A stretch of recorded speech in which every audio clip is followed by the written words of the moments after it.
My supreme namaskarams to each one of you on this great Kanuma festival. I congratulate everyone, especially the women folk who are responsible for the growth of our Indian economy, either directly or indirectly. My name is Nerella Malyadri. I have been practicing as an advocate of Honorable Supreme Court and Honorable High Courts of Andhra Pradesh and Telangana after my voluntary retirement as a district judge while working in Andhra Pradesh. On these great festival days, I am compelled, rather forced to speak about India's journey to the achievement of our Honorable Prime Minister's goal of reaching to 5 trillion club and ignoring of the women farmers in that direction. We are fully aware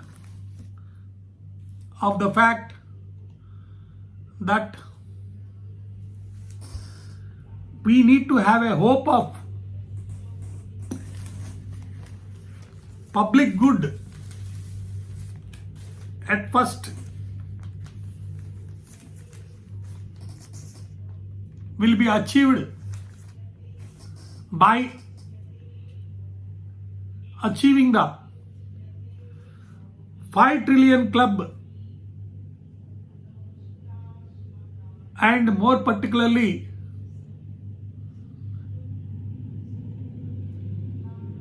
economic development of Indian country. But this public good can we achieve by ignoring the interests of our country, especially the women farmers. We know that in WhatsApp, which has become the fountainhead of any type of information, rather we can say disinformation, the citizens are turned to know the truth from various sources. More particularly,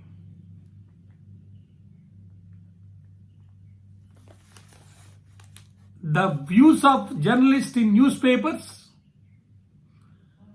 and experts' videos in YouTube or TV are like that.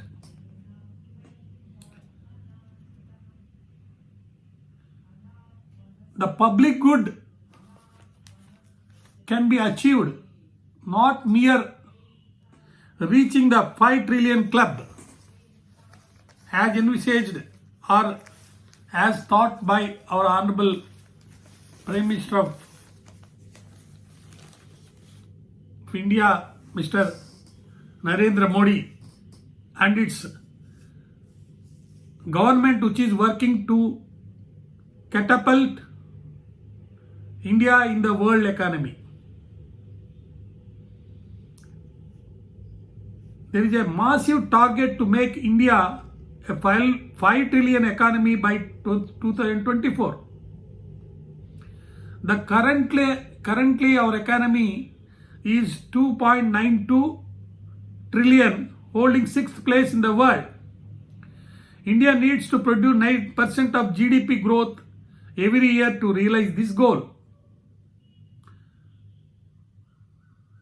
The precise goals of the government are to raise the service sector's contribution to 3 trillion the manufacturing units to 1 trillion and the agriculture unit to 1 trillion as well.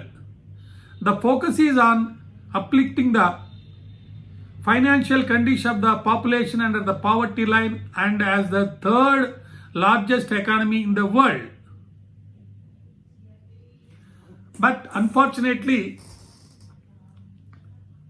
two important aspects have to be kept in mind in achieving these goals, especially the agriculture units 1 trillion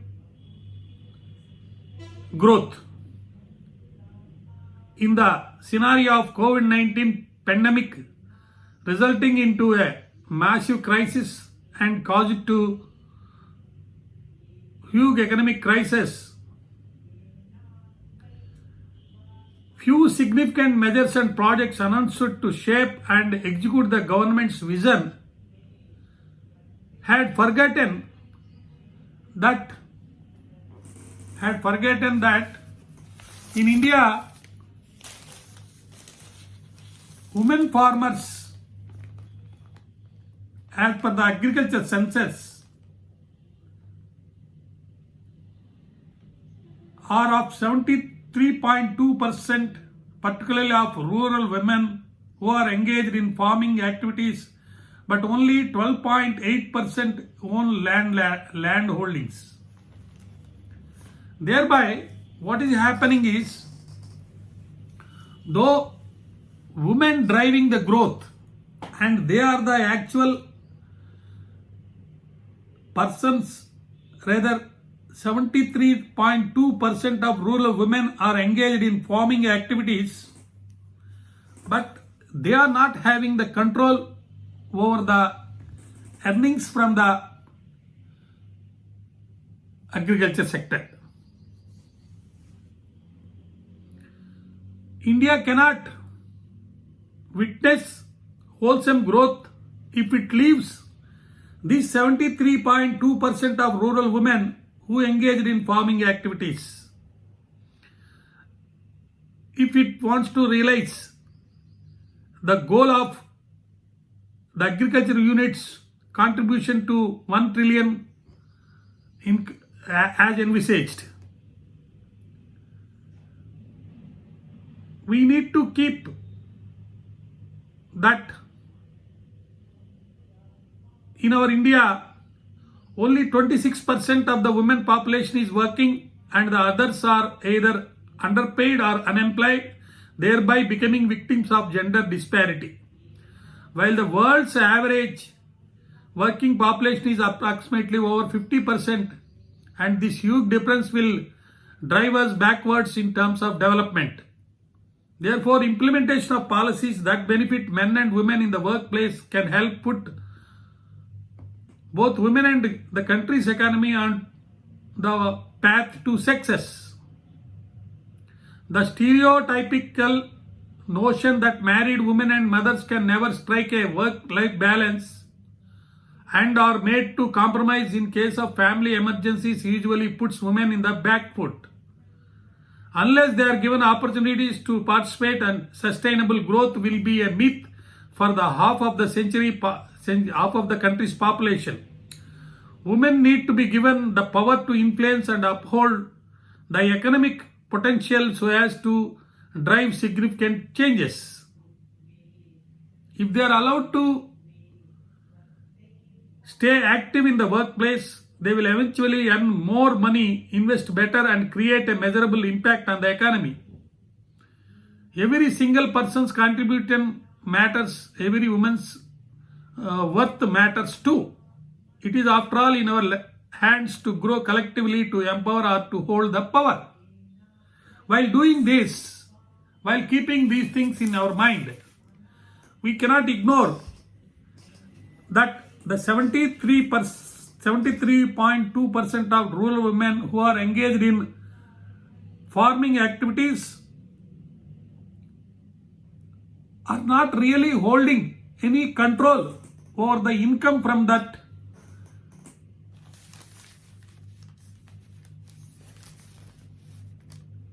role of them from their work, because only 12.8% of them only owning the land holdings. Due to cultural, social and religious forces, women have been denied ownership of land. 83% of agricultural land in the country is inherited by male members of the family and less than 2% by their female counterparts.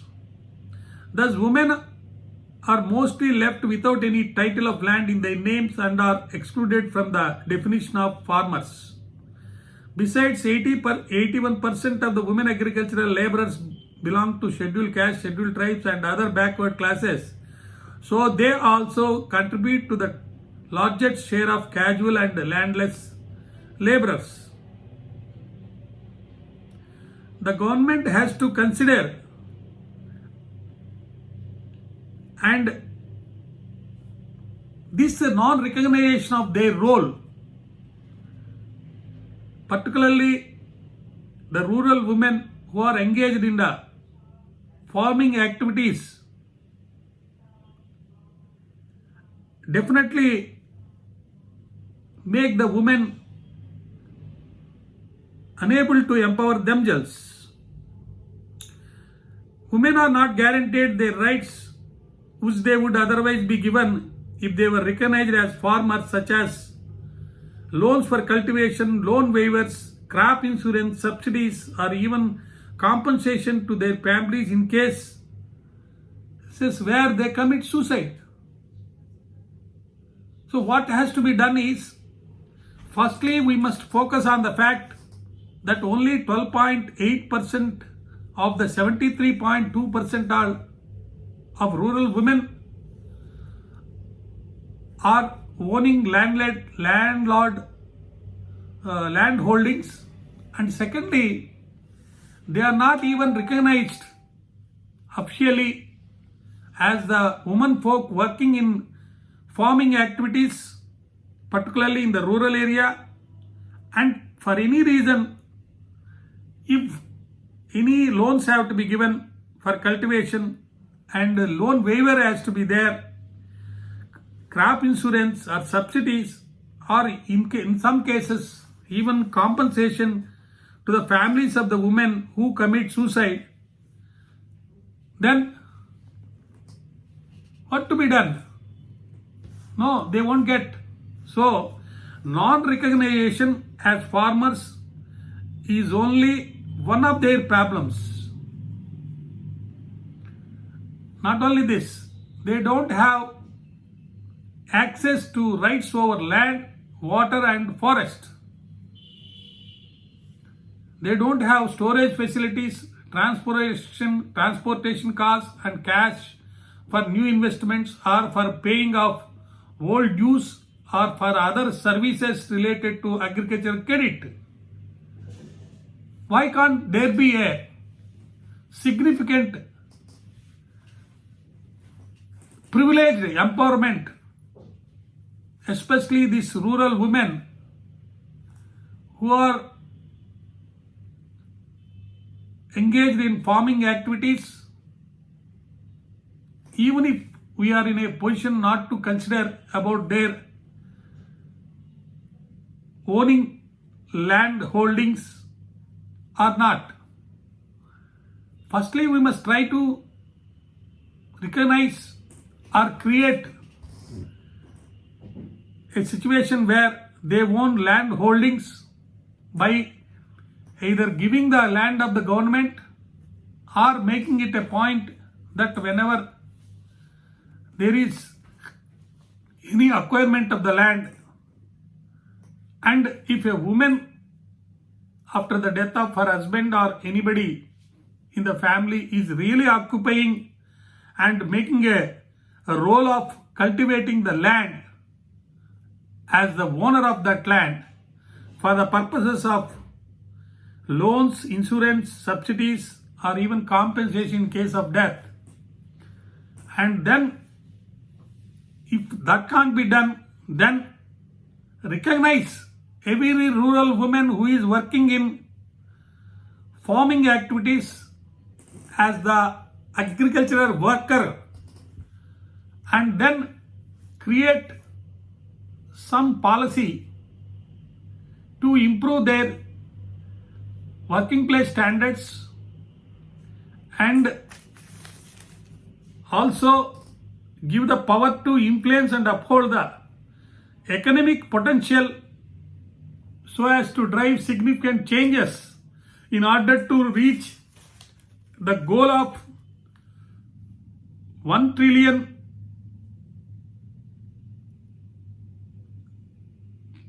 through the agriculture unit. So drastic steps have to be taken. Recently 3 farm laws have been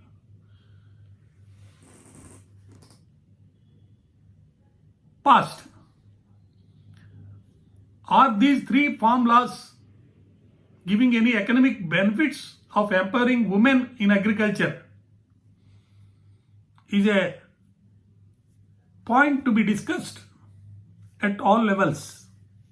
Of course, the Honorable Supreme Court stayed those 3 farm laws. We have to keep in mind, despite 73.2% of rural women are engaged in farming activities and thus contributing in the agriculture sector to a great extent, the women farmers have been reduced to a marginal section, vulnerable or exploitation, and not given financial and other benefits and not even recognition of them in the way in which they should be recognized and given benefits.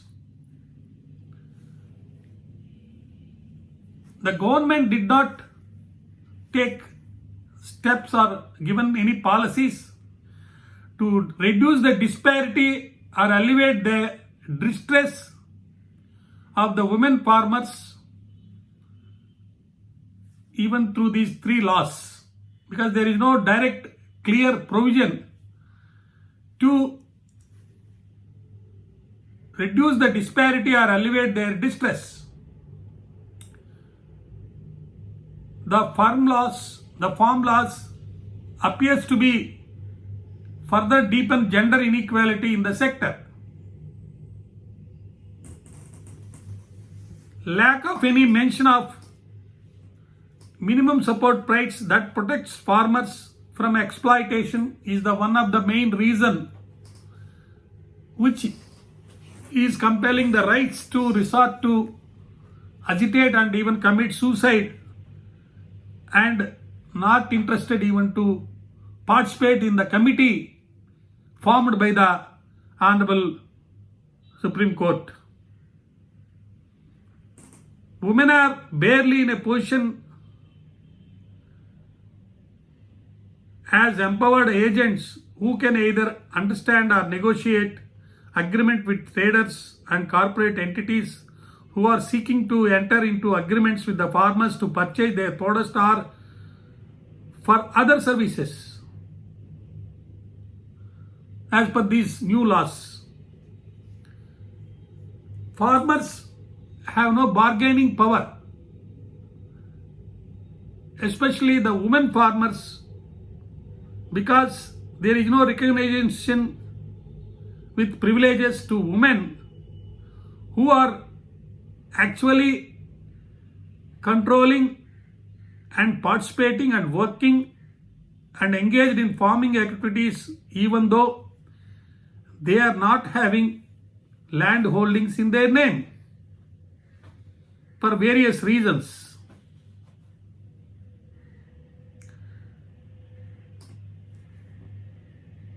Not only this, the small, marginal and medium farmers, like men also, the women will be forced to sell their land to big agro businesses and become wage laborers.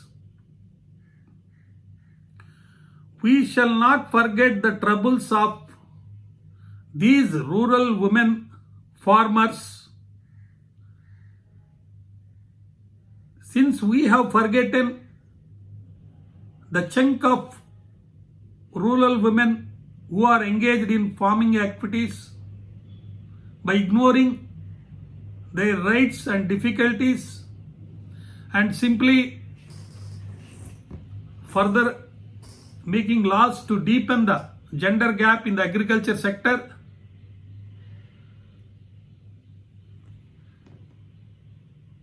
our country is not going to achieve the goal which is envisaged by Honorable Prime Minister of our country. These are the reasons why the women are at the front line of the protest to remind us that they are too are farmers and have an equal stake in this fight against the three laws. Not only this, neither there is owning of the land nor there is recognition for the work they have done, nor any benefits are given financially, especially to the family members in case of any difficulty, women particularly, nor any good policies are made making the women not vulnerable to the exploitation at the workplaces. The workplace is land. Nobody is bothered about what is going on at the workplace in terms of exploitation of women, due to which day after day the women are coming out and not able to participate in the capacity as a landlord or owner of the land, but becoming merely a wage worker. This is unfortunate. What we need to do is give a status to women where there is no gender gap in the agriculture sector. Don't ignore the women farmers' contribution in the development of our country, economically and also socially. The huge difference in treating the women and men in agriculture field drive us backwards in terms of development. So the policy makers and social activists and NGOs and bankers and the people in general must think seriously about the contribution made by rural women in agriculture field, particularly 73.2% of rural women, and make policies and give them an opportunity where they feel pride of them and work, and then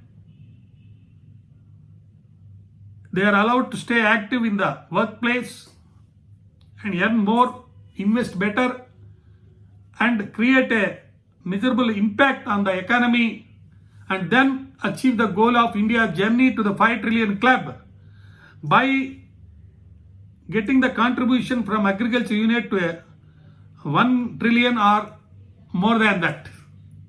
So we have to have a clear view and think in terms of facts which are available on land, and then create atmosphere for the growth of our Indian economy. For this, please don't ignore the women farmers and keep taking on steps to avoid the gender gap in the agriculture sector, if necessary by making necessary amendments or new laws in that regard. Thank you. I hope you like this video. Please subscribe and request your friends to subscribe the video, and also request you to send your comments and views and reviews on this video. Thank you.